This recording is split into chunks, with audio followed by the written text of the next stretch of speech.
When we talk about the Russo-Ukrainian War, what areas usually come to mind?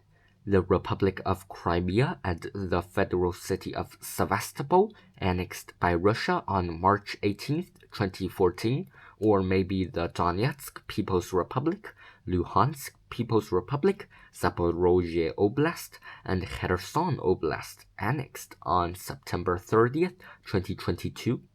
These regions comprised the southeast of the internationally recognized borders of Ukraine, but peering at a map of the front line, small parts could be seen in the northeast of Ukraine. Russian troops are active in areas such as Kharkiv Oblast and Sumy Oblast, which even Russia recognizes as Ukrainian. Why? The northeast of Ukraine, comprising Chernihiv Oblast, Sumy Oblast, and Kharkiv Oblast, borders the Russian regions of Bryansk Oblast, Kursk Oblast, and Belgorod Oblast. Back when the conflict reignited in 2022, northeast Ukraine was a major front, with Russian troops passing through Chernihiv and Sumy oblasts to reach Kiev and pushing from the Luhansk People's Republic into Kharkiv Oblast. By April 2022, Russians retreated from Chernihiv and Sumy oblasts, and by September 2022, a successful Ukrainian counteroffensive retook nearly all of Kharkiv Oblast. After this, the Russians focused on solidifying control over the newly annexed areas, especially the Donbas area of Donetsk and Luhansk. In 2023, Ukraine conducted a series of cross-border raids into Russia. On March 2, 2023, Ukrainian troops attacked Bryansk Oblast, and on May 22, 2023, Ukrainian troops attacked Belgorod Oblast.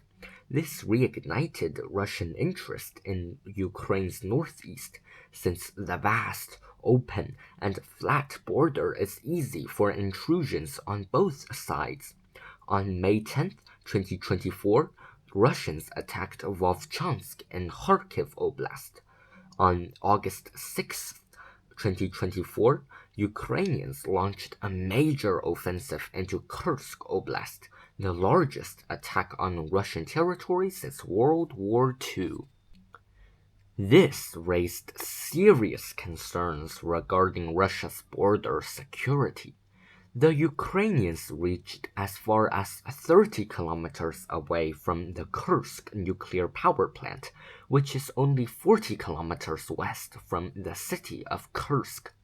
After rooting out the majority of the Ukrainian occupation, the Russians launched an offensive in Sumy Oblast, across the border from Kursk Oblast, in early 2025.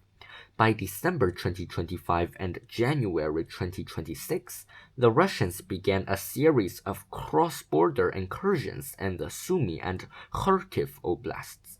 Kupiansk, Vovchansk, and Yunikivka, and the border settlements of Dekhtiarne, Sotnitsky Kozachok, Hrabovske, and Komarivka, all key targets in northeast Ukraine. In the end, the offensives in northeastern Ukraine are less about seizing land, but more about safeguarding Russian territory. To defend itself from Ukrainian incursions, the Russians attacked northeast Ukraine to create buffer zones, protecting its own territory.